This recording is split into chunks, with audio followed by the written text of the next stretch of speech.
Thank you. Bye.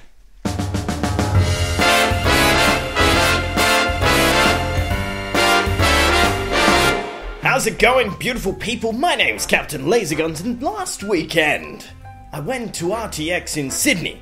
Did I have a good time? Did I have a bad time? We need to figure that out in the video to come, so keep watching and we'll figure these things out and it'll be beautiful. So what is RTX Sydney? A lot of people do not know what it stands for, what it means. I actually had a lady come up to me. I was wearing my beautiful Hawaiian costume, for it is my cosplay. I cosplay as me on a weekend. And she asked, what's RTX? And I said Rooster Teeth Expo, and she had no idea what that is, so that doesn't even help. Basically, for people who don't understand what RTX is, it's the Rooster Teeth Expo. Basically, what it is it's an expo about everything Rooster Teeth.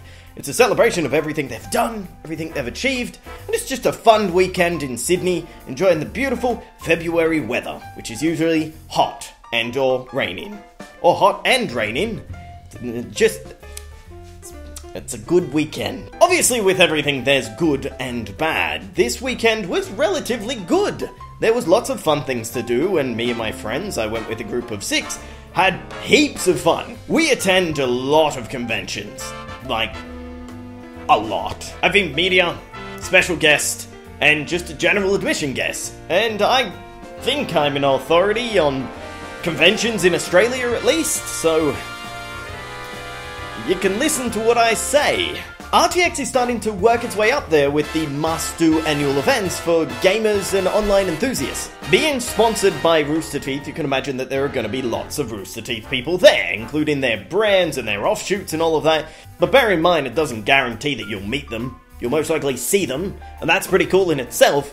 But you may not meet everyone unless you go with the VIP pass, and I'll get into that further on. So basically, the weekend is consisted of 2 days, Saturday and Sunday. So first off, I think it needs to be asked, do I need to attend both days of RTX? And at the moment, I'd say it's sort of up to you and your level of enthusiasm towards the convention. We attended both days, as per usual. We try and get as much convention into our years as possible, and at the moment we have a whole 5 days. But I do have to say that the Saturday was less than memorable, and the Sunday was fairly memorable. You get a selection of things to do over the weekend, including meet some people, get some things signed, some panels and all of that. And Saturday just didn't seem to have as much to do. Maybe that's because comparably Sunday was a little bit better. But I just found that Saturday wasn't all that memorable. So it's completely up to you and how much you reckon you're going to get out of it. You know, I still had a lot of fun, but I didn't really have that much to do. Whether that was the schedule's fault or my own fault, I'm not really too sure. There wasn't really a whole selection and range of things to do on that Saturday, so I guess that sort of made things feel a little bit mundane. Sunday, however, was a lot different. Obviously, you have the event starting to die down, there were lots of sales. I also met some people on that day, the 2 guys from Funhouse, Adam Kovic and Bruce Green. That was a lot of fun. So I think this contributed to my reasoning behind Sunday being a better day, so leave it up to you. You can think about whether you want to do it, but I would recommend that if you're not huge on the event, maybe 1 day would be enough. But if you're a huge Rooster Teeth fan, obviously you're already going to be there on the both days. However, if you're a mega Rooster Teeth fan, there is another ticket for you, and that is the VIP ticket. Now this is something that I'm a bit iffy about. I'm not a huge fan of tiered ticketing, mainly because it sort of segregates a community that's already fairly quite tight-knit. The Rooster Teeth community is massively tight-knit. It's amazing. When you go to these conventions and you're not really that much amongst the Rooster Teeth community, going there you feel like you're a part of it. Even if you're a minor fan, you feel like you're part of the major fans. Everyone's really accepting, everyone's super grateful just to have the convention there. It's amazing. Especially when you have people coming out on stage, you know, they just see like their facial hair or their eyebrows or something, everyone just loses their mind. It's amazing. I love it. I love that sort of atmosphere. It's the sort of thing you get from theme parks, and I'm a huge fan of theme parks because of that, so I think it's really nice. Good job, Rooster Teeth community. But the VIP ticketing sort of segregated that a little bit. You know, you've got your VIPs, which is a $500 ticket. Fairly expensive. You can get a Lego Disney castle for that money. If you want a comparison, you can also buy a really crap car. But for the last 2 years, the VIP ticket has been fairly unnoticed.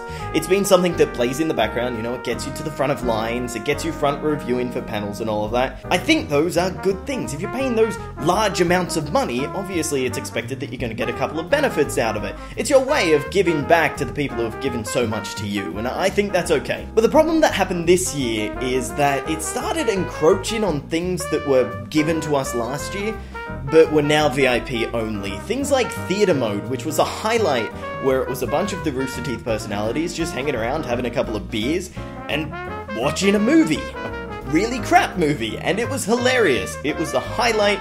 Going to the event this year and finding out that I wasn't able to do theatre mode, even though it was an upcharge last year, was kind of a bummer.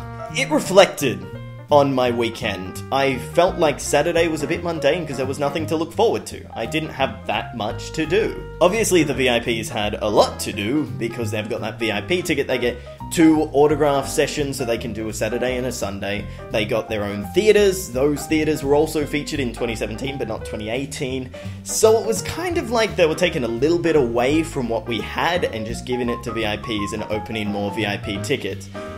I would be accepting of this if the VIP ticket wasn't almost 5 times the cost, 5.5 times the cost of a normal ticket. So yeah, it just felt a little bit cheap. It was almost like having to pay for on-disc DLC, if you know what I mean. In saying that though, I have nothing against the VIPs. The VIPs were all really friendly and everyone I saw was really nice. It's just the tiered ticketing that irks me a little bit. Also, if you don't like standing, don't go to RTX 2018. I cannot speak for RTX 2019. They have a lot of feedback from the community to learn from, and hopefully they take that on board. But RTX 2018 featured a whole lot of standing, and this is something that you need to keep in mind moving forward, that this may happen. Basically, they removed the theatres which had seating and replaced them with stages on the show floor. The show floor itself was already a little bit lacking, you know, it mostly featured shops. They got rid of Nintendo and Xbox from last year, so things were fairly different in that sense. But with these stages, they had about 250 seats at the front of them for VIP priority. You could get a seat if you waited ages, but it wasn't guaranteed. But the rest of it, for about 500 meters, I'd say, was just all stand-in. So I think that's something to keep in mind, that if you're not that big of a fan of stand-in, you may find yourself actually sitting at the back of the hall, sitting against a wall, sitting in a dining area, watching the event on Twitch.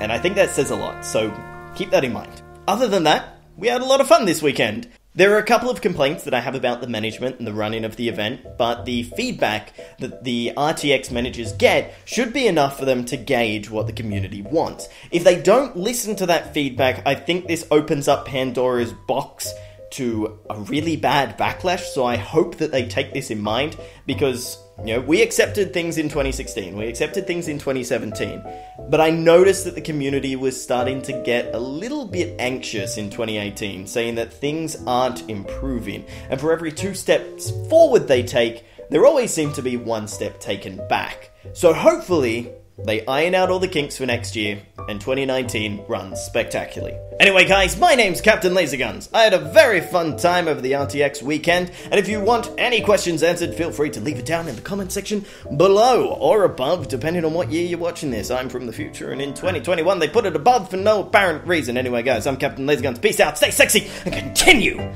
being awesome.